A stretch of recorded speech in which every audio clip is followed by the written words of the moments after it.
The huge space station floated above the planet like a metal moon. It was bigger than any city on Earth, with millions of beings living and working inside its walls. This was the Galactic Forum, the place where all the smart species in the galaxy came to talk and make decisions. For over 2,000 years, aliens had gathered here to solve problems and keep peace between the stars. Jake Morrison stood at the back of the great meeting hall and watched the circus unfold before him. He wore the blue uniform of the Terran delegation, the humans who spoke for Earth and all her colonies. Jake had been coming to these meetings for 3 years now, and every time he left feeling more frustrated than before. The hall was enormous. The ceiling stretched so high that clouds sometimes formed near the top. Thousands of seats filled the space, each one designed for a different type of alien body. Some seats were filled with water for the fish-like aquatic federation. Others glowed with heat for the rock creatures from the crystalline collective. The air itself was carefully mixed to keep everyone alive, though it always smelled like a zoo to Jake. At the center of the hall, a tall, thin alien was speaking. The Zephyrian looked like a stick insect that had learned to wear clothes. Its voice was high and squeaky like air being let out of a balloon. It had been talking for 2 hours about why the humans were wrong about the danger coming from the edge of the galaxy. The young species often see threats where none exist, the Zephyrian said, waving its forearms dramatically. They lack the wisdom that comes with age. We must not act in haste. Behind Jake, Dr. Lisa Cameron made a sound of disgust. She was a small woman with gray hair who knew more about space science than most aliens forgot. Her hands shook as she held her tablet, which showed pictures of dead worlds on the galaxy's edge. 3 star systems, she whispered to Jake. 3 whole star systems eaten by those things, and they want to form a study committee. Jake nodded but kept his eyes on Ambassador Kevin Walsh. The ambassador was a tall man with silver hair, who had spent his whole career trying to make friends with aliens. Today, his face was red with anger, and his hands gripped the edge of his seat like he wanted to break it. The Zephyrian finished speaking and sat down with a satisfied click of its joints. Next came a representative from the Vorthan Empire, a purple blob that spoke through a machine translator. The machine made its voice sound like a board teacher. The forum has protocols, it said. We have followed these protocols for centuries. They have kept peace in the galaxy. We cannot abandon them now just because the humans are worried. More aliens spoke. The Hive Collective sent 1,000 voices that buzzed like angry bees. They agreed with the Vorthan. The Stellar Monarchy sent a king who looked like a walking crystal chandelier. He also agreed.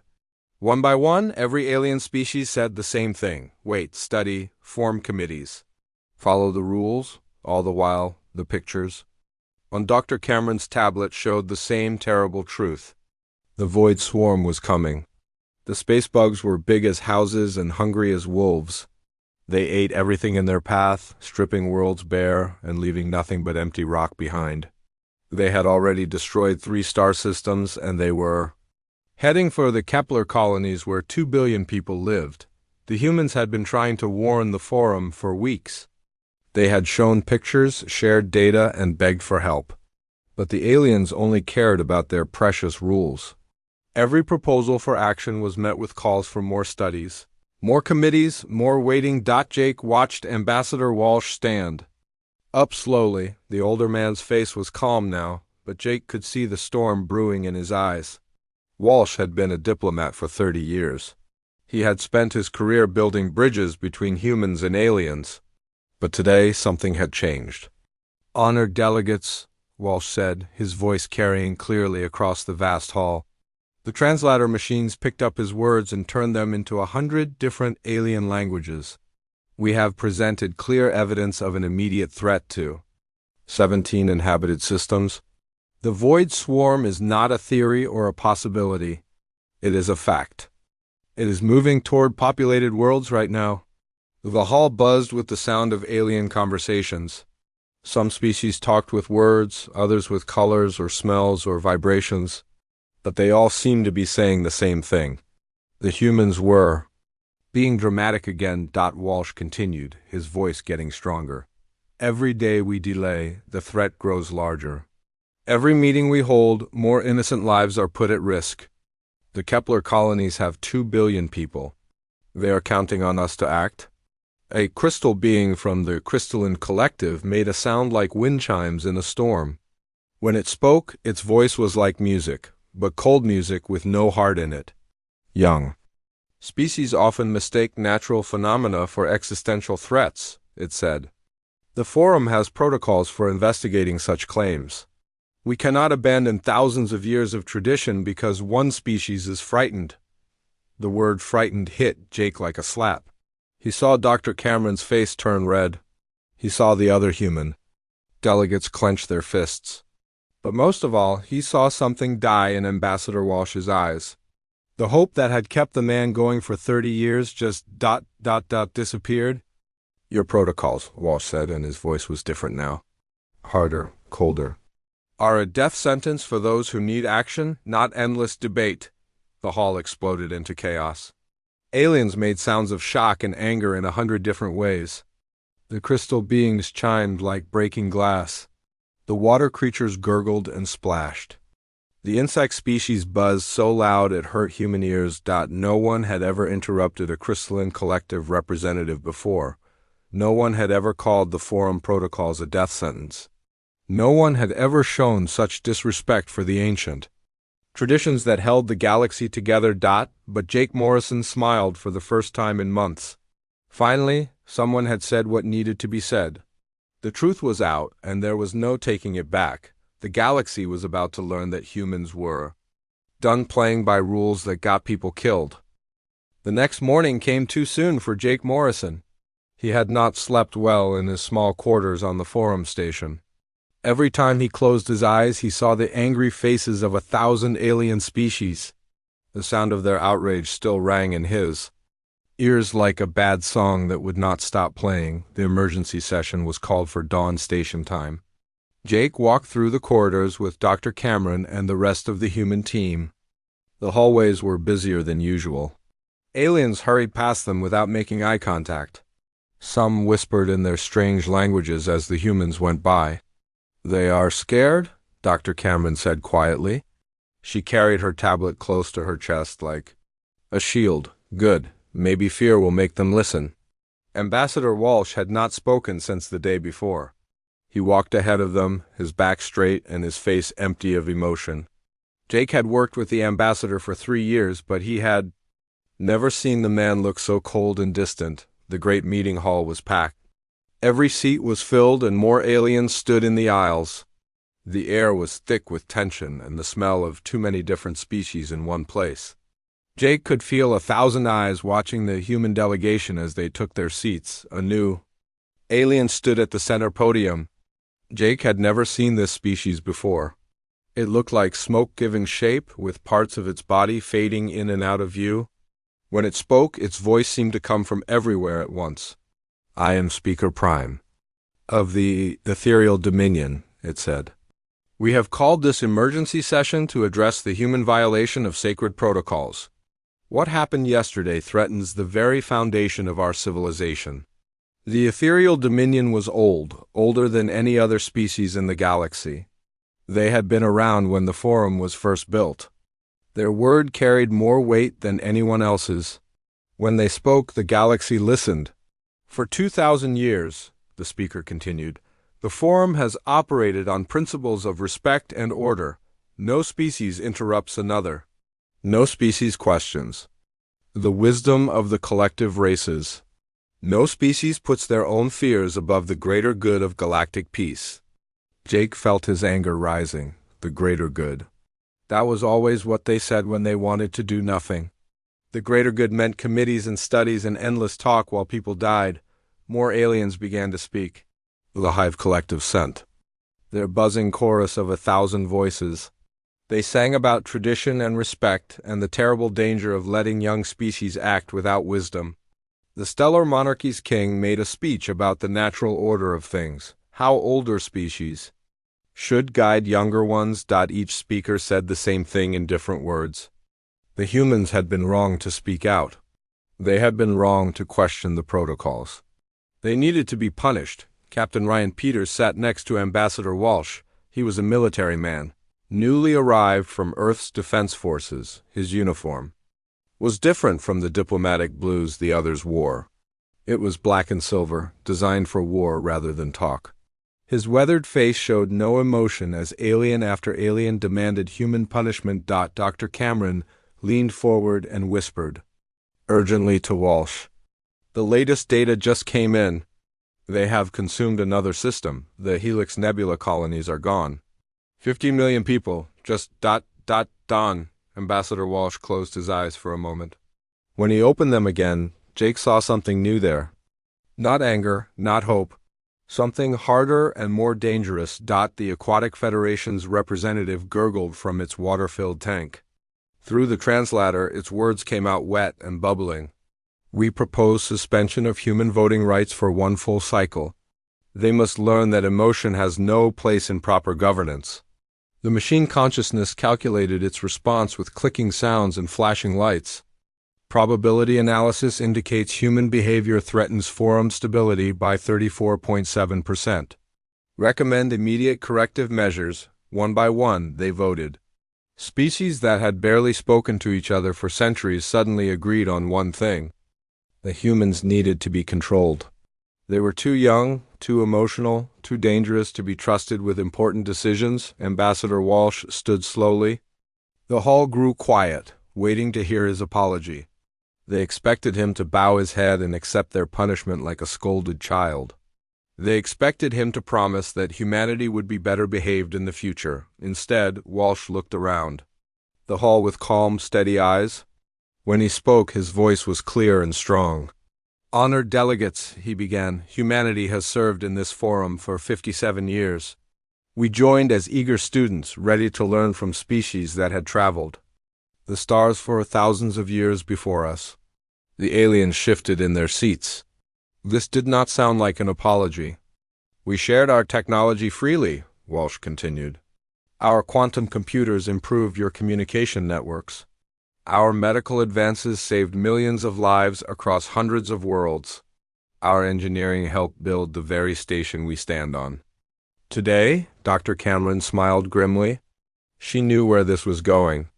We asked for nothing in return except the right to speak as equals, the right to be heard when we brought warnings of danger, the right to act when action was needed.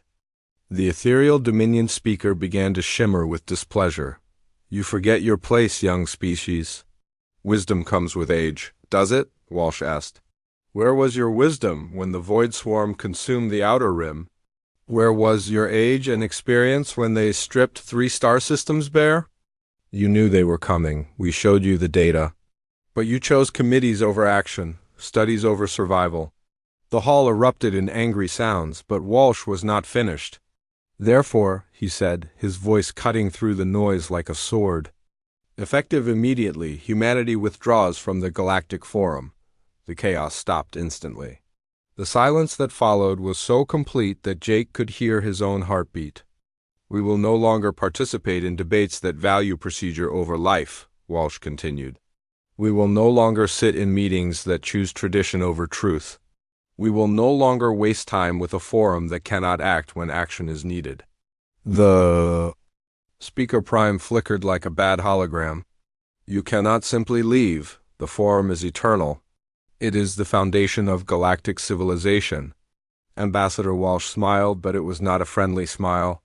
Watch us. Captain Peters stood up beside him. Then Dr. Cameron, then Jake and every other human in the hall. They turned as one and walked toward the exit. Behind them, the forum exploded into panic. Aliens shouted and sang and buzzed and chimed. Some demanded the humans be stopped. Others begged them to reconsider.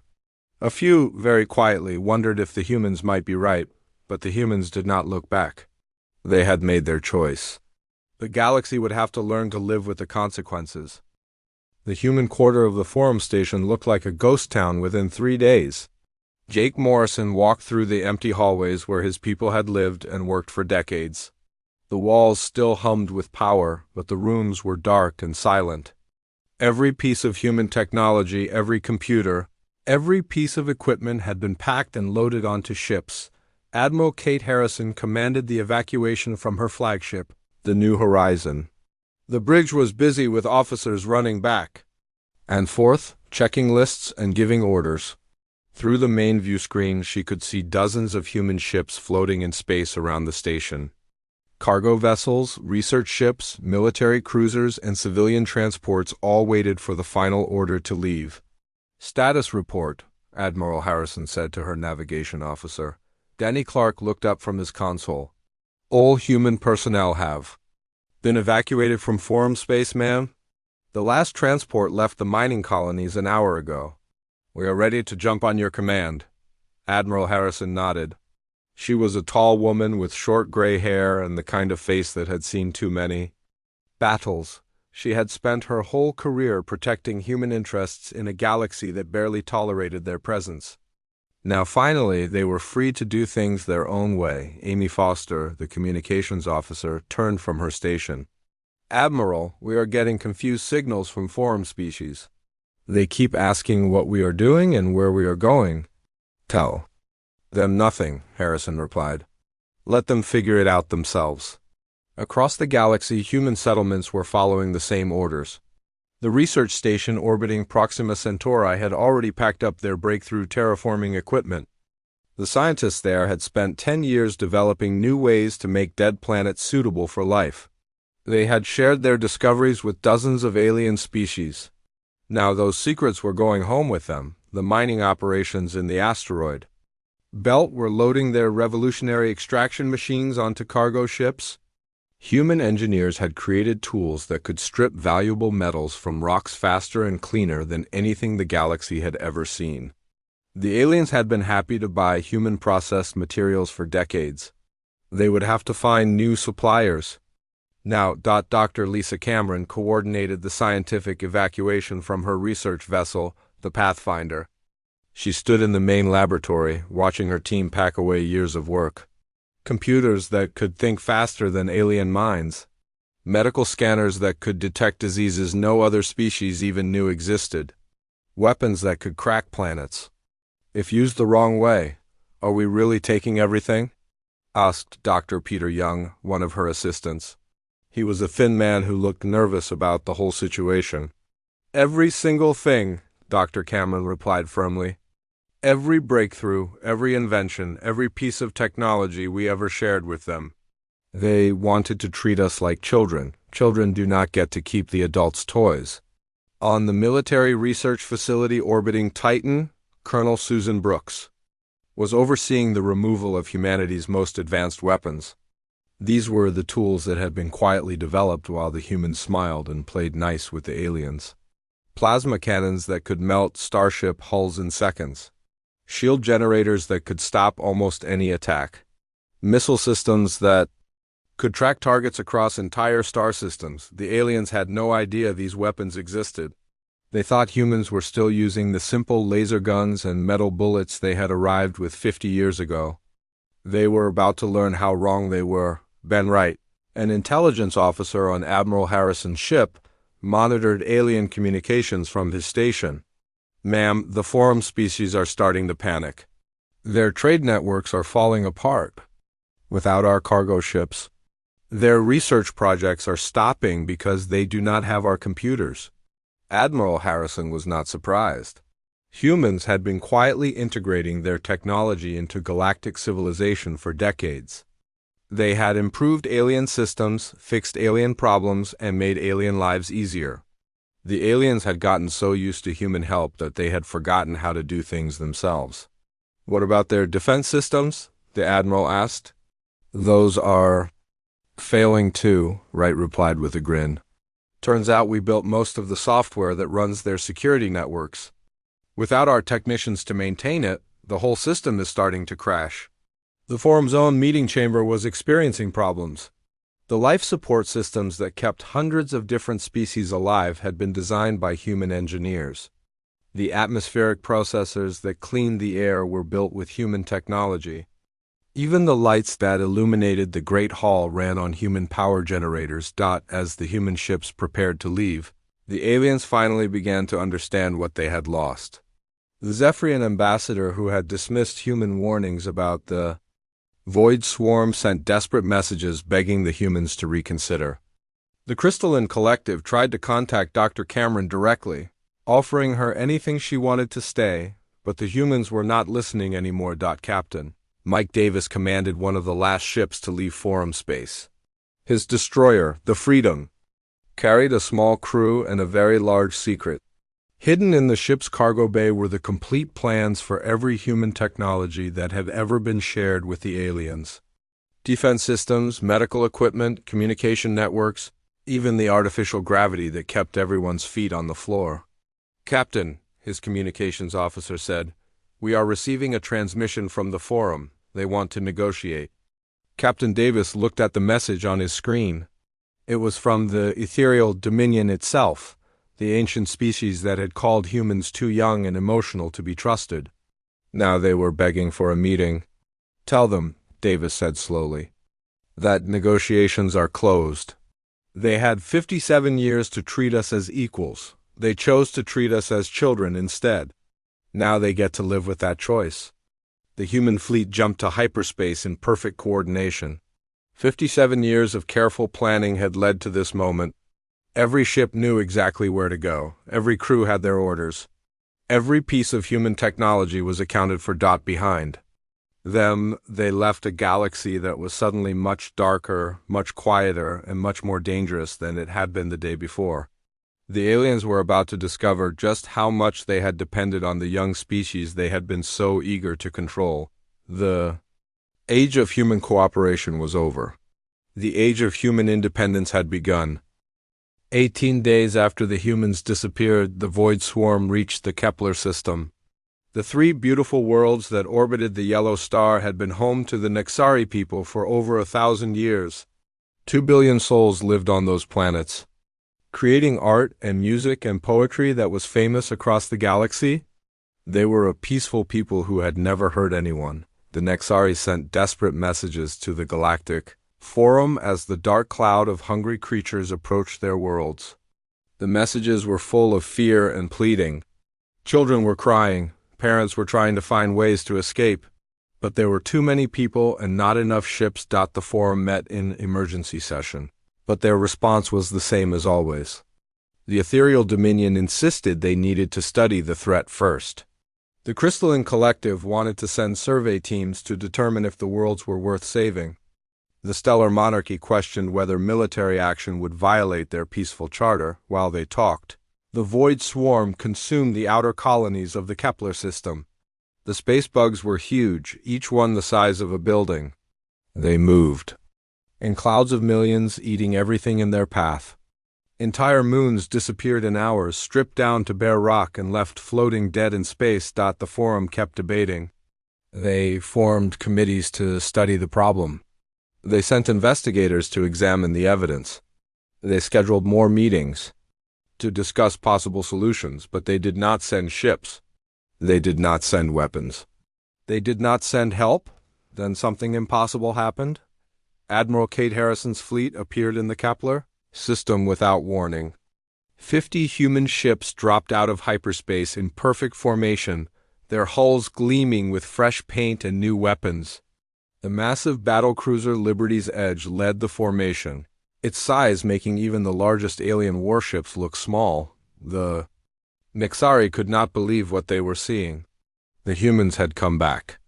The species that the Forum had driven away had returned to save people they barely knew. The Void Swarm sensed the new arrivals and turned toward them like sharks smelling blood. Millions of the creatures changed course, abandoning the Nexari worlds to attack the human fleet.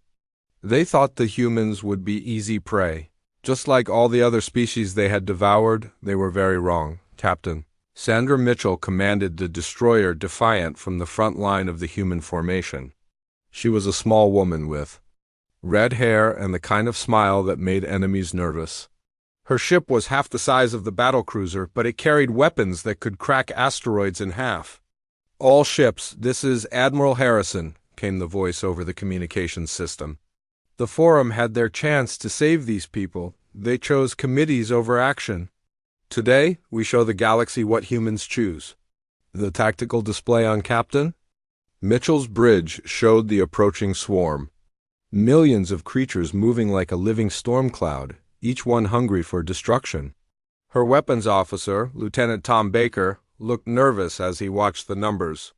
"Captain, there are so many of them," he said quietly. Captain Mitchell grinned. "Good, more targets to practice on."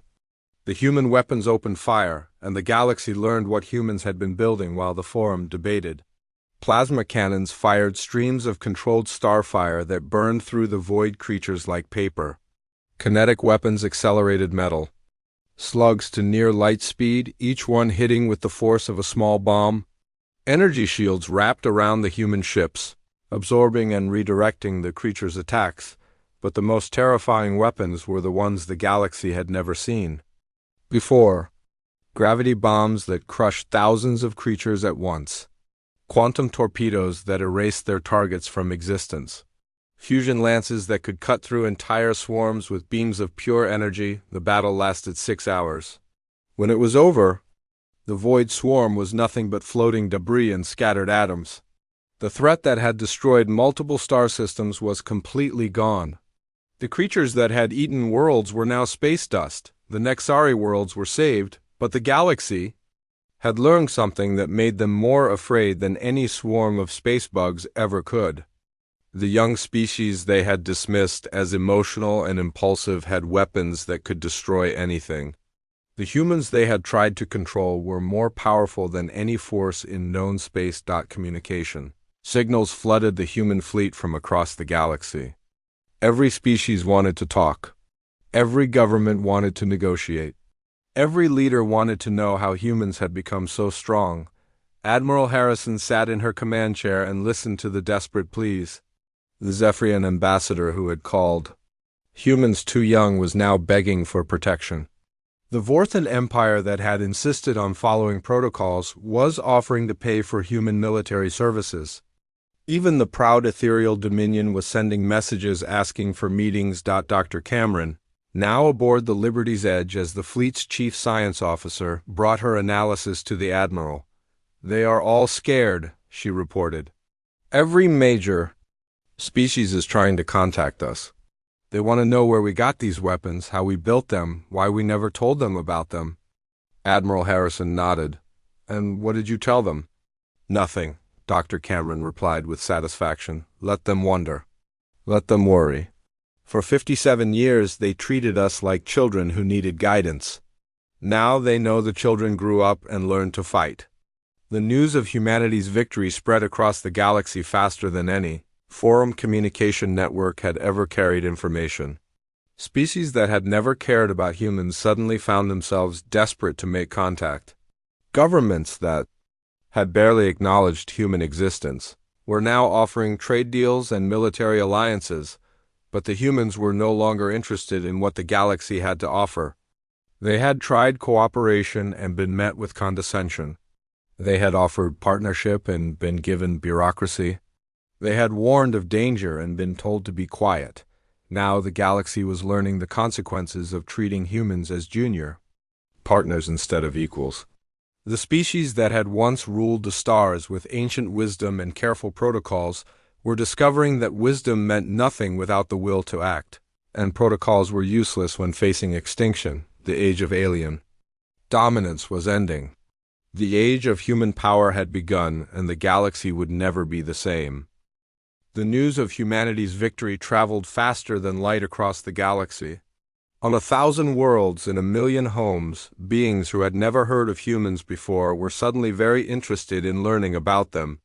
The species that had destroyed the unstoppable void swarm in 6 hours became the most talked about topic in galactic history. But finding humans to talk to had become impossible. Ambassador Kevin Walsh stood on the observation deck of Haven Station, the new headquarters of what humans now called the Terran Alliance. The space station orbited a blue and green world in a part of the galaxy that most species had never bothered to explore. It was beautiful here, quiet and peaceful, far from the noise and politics of the old forum. Behind him, representatives from the Nexari worlds waited patiently. They had been the first to join the Terran Alliance after humans saved their people from the Void Swarm. Now they served as advisors and friends. grateful for their lives and eager to help build something better than the forum had ever been. The requests keep coming, said Alex Turner, the newly elected president of the Terran Alliance. He was a younger man than Walsh, with dark hair and bright eyes that missed nothing. In his hands he held a tablet showing hundreds of messages from alien governments. Every major species wants to meet. They are offering everything they have? Walsh nodded but did not turn away from the view of space. What kind of everything? Technology. Resources, trade agreements, military alliances, Turner replied. The Stellar Monarchy offered to make you their king. The Crystalline Collective wants to share their oldest secrets. Even the Ethereal Dominion says they will follow human leadership. Dr. Lisa Cameron joined them at the observation deck. She looked tired but satisfied.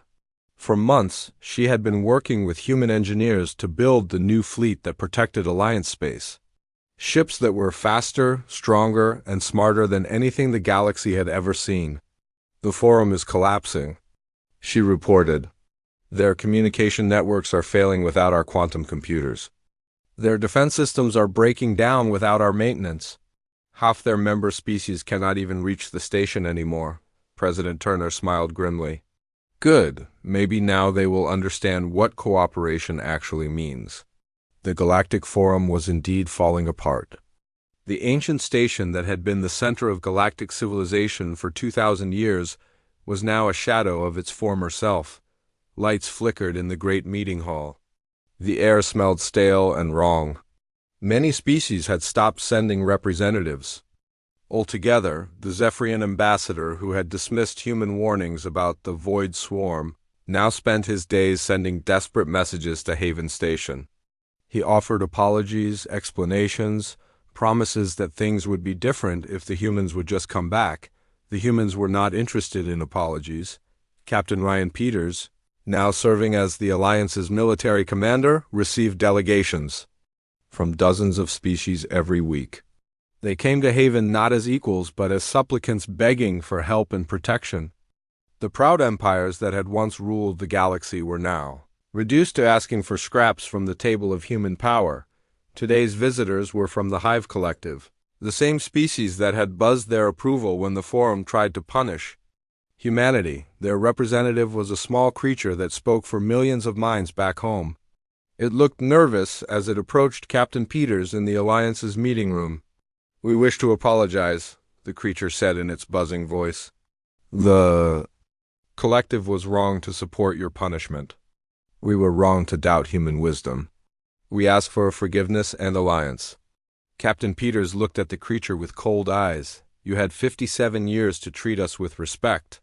You chose to treat us as children who needed to be controlled. Why should we trust you now?" The creature's buzzing grew higher with distress. "Because we have learned. Because we know now that humans are strong and wise.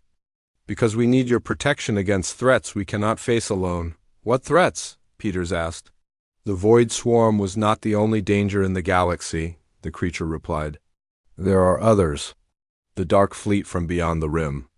The machine plague that turns worlds into metal.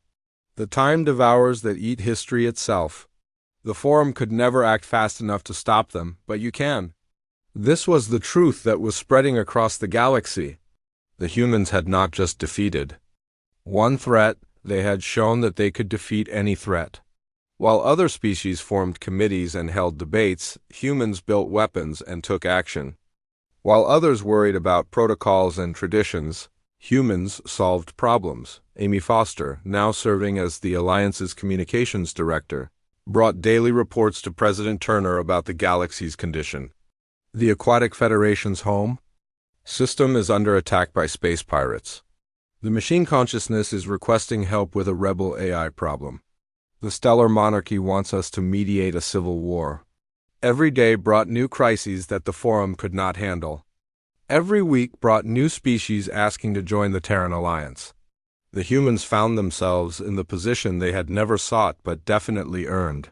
They were the galaxy's protectors, the ones everyone turned to when peaceful solutions failed, but the Alliance was not the Forum. There were no endless debates, no committees that studied problems for years without acting. When a species needed help, the humans asked one simple question: are you willing to work with us as equals? Those who said yes got protection, technology, and partnership. Those who wanted to maintain the old ways of thinking, who still believed that age automatically meant wisdom, were politely told to solve their own problems. Dr. Cameron watched from Haven's engineering deck as construction crews built new ships for the expanding Alliance fleet. These vessels would patrol the galaxy not as forum peacekeepers bound by ancient rules, but as humanity's answer to every challenge the universe could throw at them. "Are we really going to become the galaxy's police force?" asked her assistant. Dr. Peter Young. Dr. Cameron smiled as she watched a new battleship take shape in the construction bay. "We are going to be something the galaxy has never had before. Leaders who actually lead, protectors who actually protect. A government that acts when action is needed." The old order was dead. The Galactic Forum, with its endless debates and careful protocols, was becoming a memory. In its place rose something new and different. The Terran Alliance grew stronger every day, adding new species who chose practical action over political theater. The galaxy watched in terror as humanity abandoned the Forum. But that terror was changing into something else. Hope, for the first time in millennia, the galaxy had leaders who could face any crisis and solve any problem. The age of endless talk was over. The age of human action had begun, and the universe was finally safe.